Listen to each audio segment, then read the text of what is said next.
अब आप अपने अंश का निर्माण कीजिए देवी, ताकि जब मैं माता देवकी के 8वें पुत्र के रूप में अवतार लूं, तो आप भी मैया यशोदा की पुत्री के रूप में जन्म ले पाए।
प्रभु के प्रताप से 9 माह ऐसे बीत गए मानो बस कुछ क्षण बीते हों।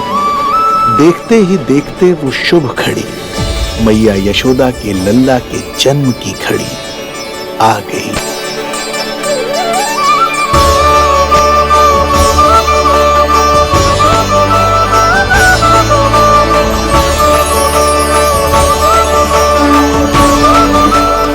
भाद्रपद माह की अष्टमी तिथि।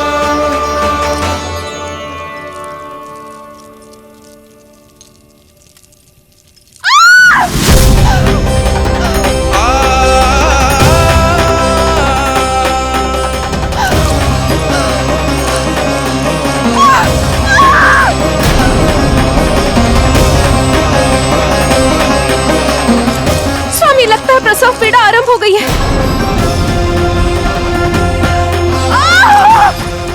देवकी, संभालो अपने आप को, धीरज रखो।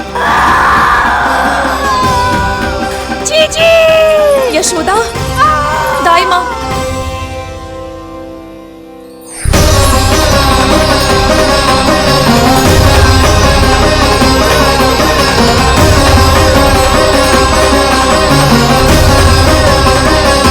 रोहिणी नक्षत्र, रोहिणी नक्षत्र।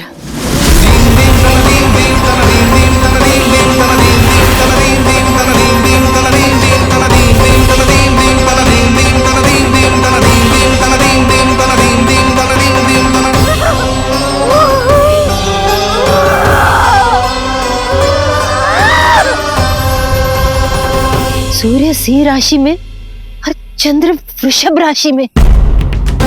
यही तो है अधर्म के विनाश और धर्म की स्थापना का संकेत। देवकी, तुम चिंता मत करो, सब ठीक हो जाएगा। किंतु कैसे स्वामी? दया की तलवार की धार विनाश की बिजली बनकर मेरे आंखों के सामने चमक रही है। देवकी, तुम विश्राम करो।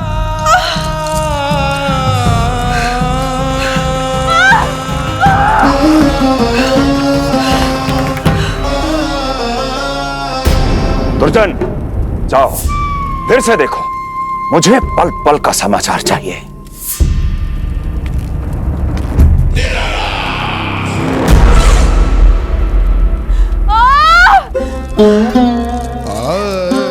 जैसे ही मेरा पुत्र मेरे सुरक्षित कोख छोड़कर इस संसार में आएगा, भैया कंस मेरी ममता को मिले इस वरदान को मुझसे छीन लेंगे। चिंता मत करो देवकी, ये हमारा 8वां पुत्र है। यदि हमारे जीवन में कंस के दिए दुखों की धूप है, तो श्री हरि की भक्ति की छाया भी है। आकाशवाणी का स्मरण करो। आप स्मरण कीजिए। कितनी क्रूरता से भैया ने हमारी सभी संतानों का जीवन प्रारंभ होने से पहले उनको नष्ट कर दिया। मुझे भय लग रहा है, कहीं मैं इसे भी ना खो दूं।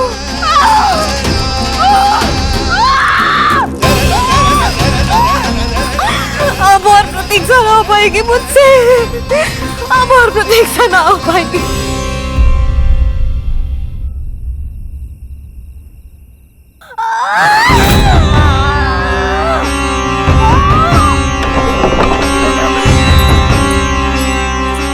हम यशोदा को खो देंगे नंद भैया।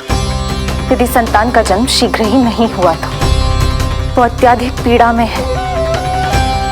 वैद्य जी ने जो प्रसव की घड़ी बताई थी वो भी कब की बीत चुकी है। भाभी, आप दाई माँ से कहियो कि मेरी पत्नी और संतान को बचाने की हर संभव चेष्टा करें। मैं यही प्रार्थना नारायण से करने मंदिर जा रहा हूं।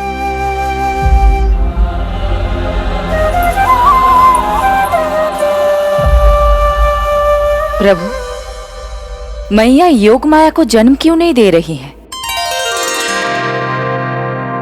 मेरा ही तो शक्ति तत्व है योग माया। वो तभी जन्म ले सकती है जब मेरे 8वें अवतार श्री कृष्ण का जन्म होगा। तो प्रभु, अब आपको किस बात की प्रतीक्षा है?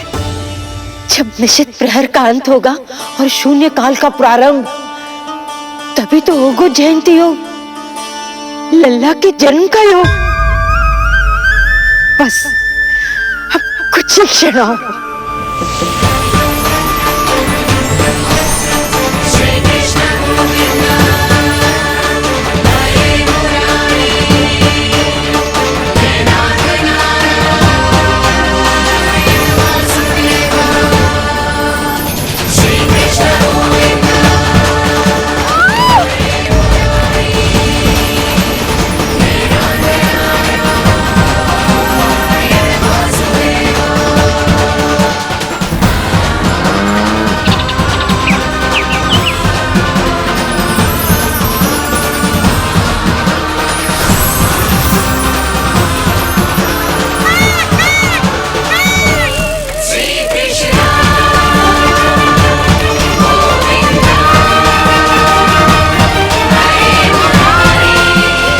इस युग की सबसे शुभ घड़ी आ गई।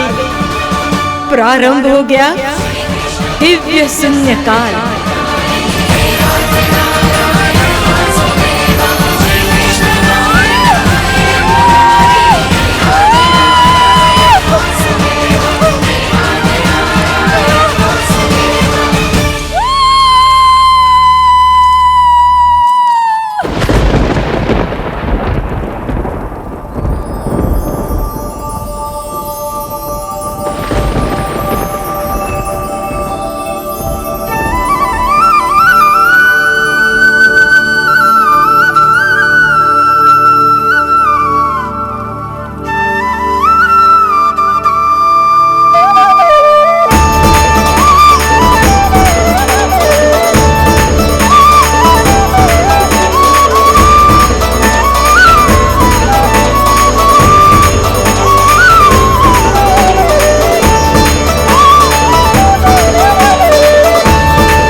हे श्री नारायण, हम परम सौभाग्यशाली हैं। हमारे पुत्र के रूप में आप स्वयं पधारे हैं।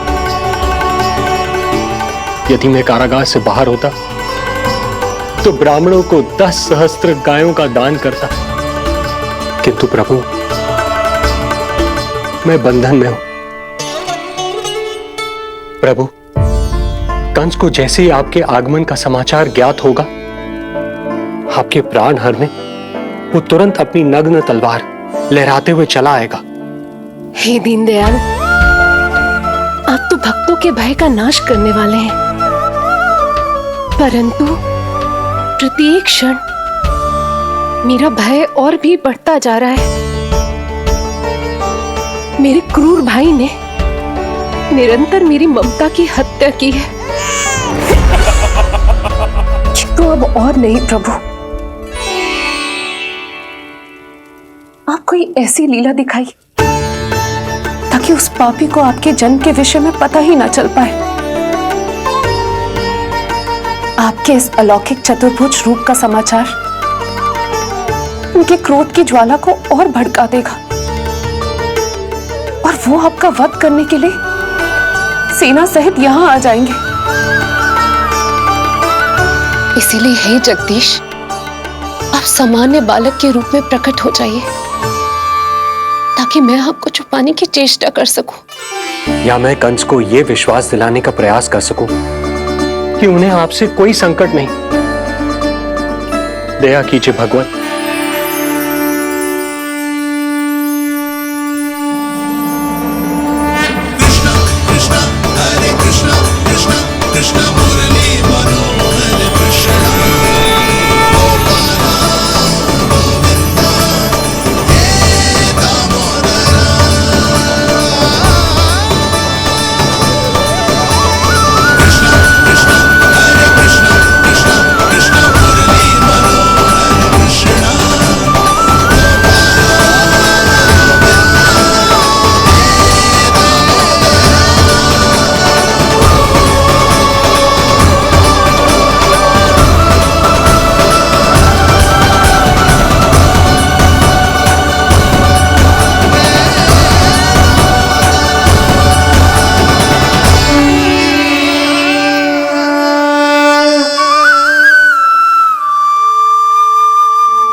माँ, पिताजी, पिछले जन्म में 12 सहस्त्र वर्षों तक आपने कठिन तपस्या की थी।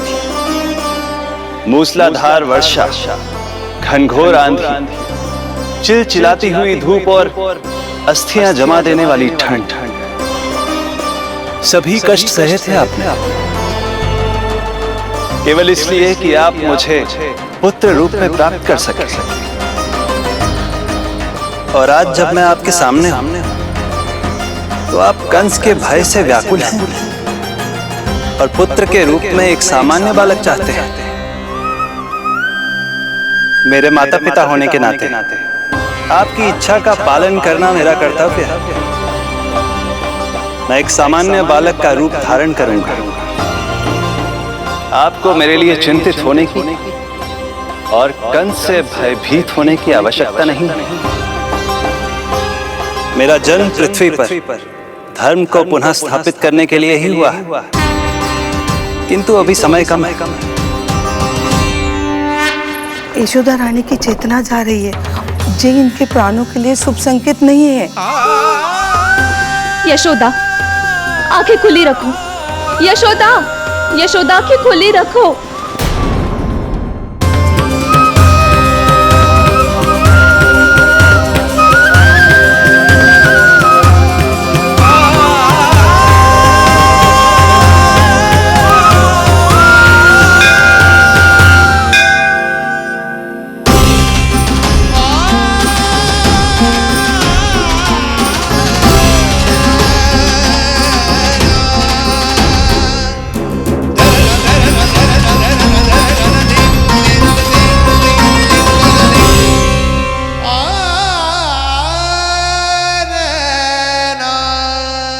पिताजी, इससे पहले कि कंस यहाँ आए, आप मुझे लेकर यमुना पार चले जाइए और वहां गोकुल में अपने भाई नंद के संरक्षण में मुझे छोड़कर उनके यहाँ जन्मी पुत्री को यहाँ ले आई। उसके प्राणों की चिंता मत कीजिए मां, जो हो रहा है मेरी ही लीला है। अब जाइए पिताजी, शीघ्रता कीजिए।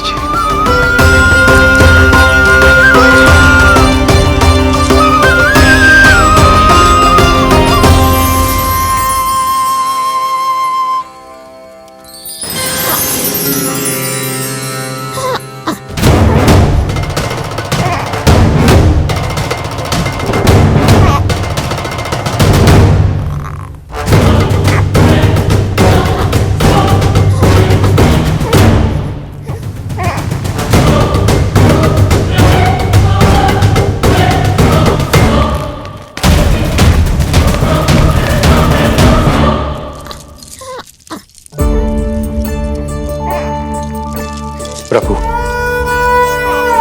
प्रभु क्या करना है ये तो आपने बता दिया, किंतु कैसे करना है ये नहीं बताया। पीढ़ियों में जकड़ा हुआ हूं, कारागार से बाहर कैसे जाऊंगा? यशोदा, बस थोड़ी देर और धैर्य रखो। अब और प्रतीक्षा ना हो पाएगी मुझसे, अब और प्रतीक्षा ना हो पाएगी। अब और अधिक प्रतीक्षा आपको करनी भी नहीं पड़ेगी मैया।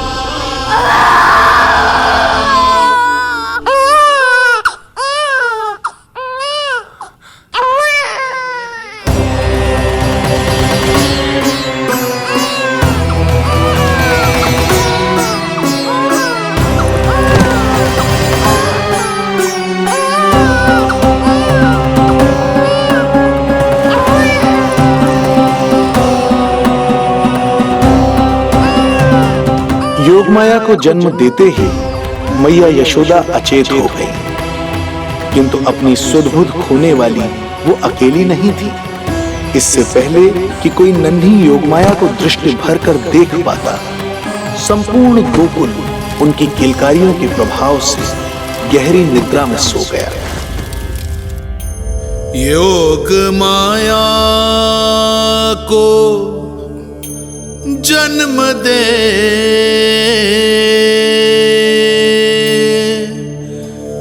यशोमती हुई निढाल,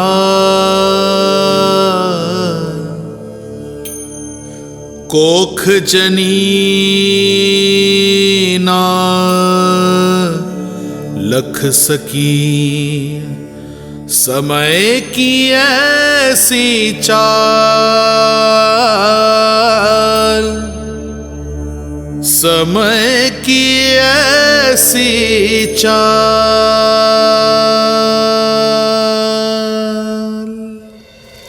उधर मथुरा में वसुदेव अचरज में थे कि नन्हे प्रभु को बंदी गृह से बाहर कैसे निकाला जाए। अब केवल श्री विष्णु की माया ही इनकी सहायता कर सकती थी। प्रभु की आज्ञा का पालन कैसे संभव होगा? संपूर्ण कारागार पहरेदारों से भरा पड़ा है।